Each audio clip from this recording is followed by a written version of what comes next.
पिछले चंद सालों में कोई ना कोई वहाँ पे पाकिस्तानी निजात या पाकिस्तानी ओरिजिन के, और वो मीडिया ने उसको कवर किया। किस तरह गए, कौन उनको लेके गया, किसने उनको स्पॉन्सर किया, मैं उसकी तफसील में नहीं जाना चाहता। लेकिन ये बात अटल है कि ज़ायनिज़्म जो है वो सारी इस्लामी दुनिया का दुश्मन। जो सेहूनी नजरिया या सेहूनी ताकतें जो हैं, मैं सारे यहूदियों को उसमें नहीं शामिल करना चाहता, क्योंकि बहुत से यहूदी जो है इस वक्त फ़लस्तीन की हमायत भी कर रहे हैं, वो सुलह भी चाहते हैं, वो एक ऐसे मुल्क की जो है बुनियाद भी डालने चाहते हैं जिसमें तमाम नेशनैलिटीज़ या कौमें जो हैं या मज़ाहिब के लोग जो हैं वो मिलके रह सकें। जनाब स्पीकर, मैं इस ईवान की वसातत से मुकम्मल यकजहती का इजहार हम करते हैं अपने ईरानी भाइयों के साथ, और इस आजमाइश की घड़ी में हम उनके साथ हैं, हर तरीके से उनके साथ हैं। उनको जिस किस्म की ज़रूरत होगी इंटरनेशनल लेवल पे, यूनाइटेड नेशंस पे या किसी और अदारे पे या इस्लामिक कॉन्फ्रेंस के अदारे पे, कहीं भी हम उनके मफादात का जो है तहफ़्फ़ुज़ करेंगे इंशाअल्लाह ताला। वो हमारे भाई हैं, हमारे हमसाए हैं, उनका दुख दर्द, उनकी खुशियाँ, उनका गम जो है हमारे साथ जो है मुश्तरक है। जनाब आला, मैं आता हूँ फिर दोबारा, मैंने जिक्र किया बुनियान मरसूस का। बुनियान मरसूस का जो मार्का हुआ और जिस तरह पाकिस्तान को फतह हासिल हुई, उससे बहुत सारे, एक तो बैरूनी महाज पे हमें फ़वाइद हासिल हुए, कौम का इज़्ज़त और वक़ार जो है वो बुलंद हुआ, और एक कंपैरिजन लोगों को मिला, पाकिस्तानी कौम को मिला कि आज से चंद साल कबल जब अभिनंदन आया था तो कमेटी रूम नंबर 2 में एक मीटिंग हुई थी, और 1.5 घंटा हम वहाँ पे बैठे रहे कि वज़ीर आज़म साहब आए उस वक्त के और कोई फैसला हो। लेकिन उस वक्त आर्मी चीफ जनरल बाजवा और उनके दरमियान मशवरे अलहदगी में होते रहे इसी बिल्डिंग के अंदर, इसी इमारत में। लेकिन उन्होंने जहां सारी की सारी पार्लियामेंट रिप्रेजेंटेड थी,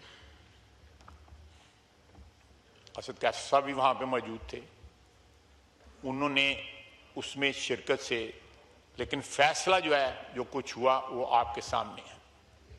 हमने अभिनंदन को वापस किया और वो एक सरेंडर था। आपको याद होगा इसी ऐवान में टांगें या टांगें कांपने की जो बात हुई, आपको भी टारगेट किया गया उस पर।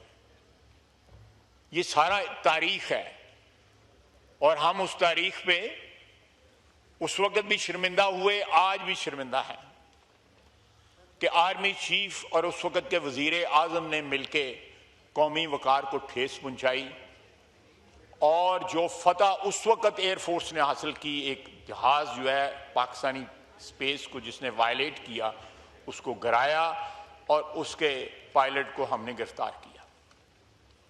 लेकिन एब्जेक्ट सरेंडर जो है विदिन 24 आवर्स जो है हमने किया। क्या वजूहत थी, मैं उसकी तफसील में नहीं जाना चाहता। लेकिन अब जो हुआ, फॉर्चुनेटली मेरे लिए ये बड़ा फख्र का मुकाम है कि मैं उस सारे प्रोसेस का हिस्सा रहा। जिस तरह बुलंद हौसले ने, मैंने दोनों सिचुएशंस देखी ना, उस वक्त जनरल बाजवा साहब का और वज़ीर आज़म का भी हौसला देखा उस वक्त के, और इस वक्त भी मैंने हौसले देखे अपनी अफवाज के जो चीफ थे तीनों के, उनके हौसले देखे। उस रात जो है, आधी रात को ये फैसला हुआ कि हमने रिएक्ट करना है, रिटेलिएट करना है, जवाब देना है। फजर के बाद 2-2:30 बजे फिर इंडिया ने हमला किया और फिर उसको जवाब दिया गया जो फैसला कुन था। किसी मरहले पे ये 10, 15, 20 रोज के अंदर जो भी मुद्दत गुजरी, कहीं पे किसी के ज़हन में जो है शायबा भी ना आया कि हमने कौमी वकार के ऊपर जो है वो समझौता करना है। शायबा भी ना आया। बड़े इंस्पायरिंग थे हमारी अफवाज के जो हौसले थे, बड़े इंस्पायरिंग थे।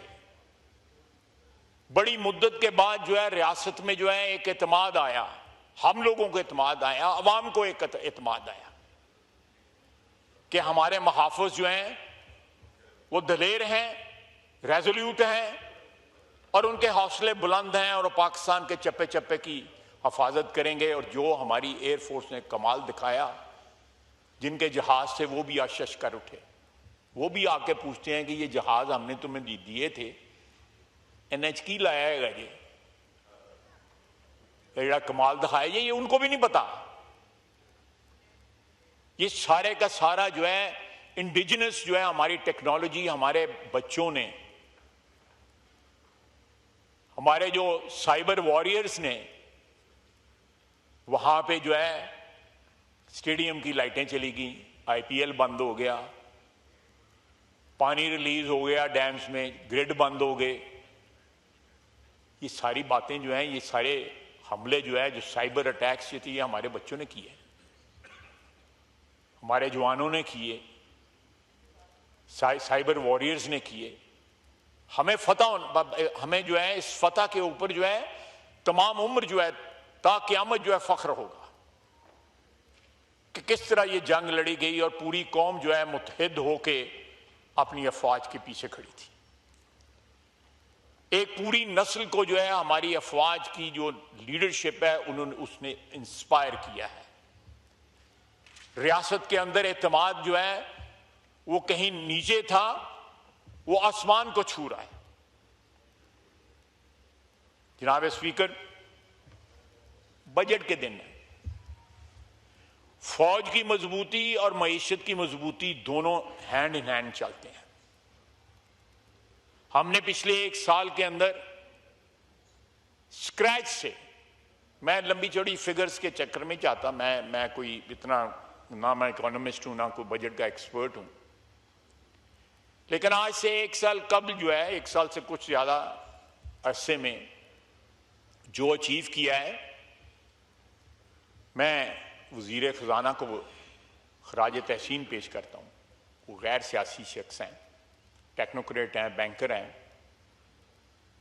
गो उनकी फैमिली जो है उनका सियासत के साथ गहरा ताल्लुक आज भी है और रहा भी है।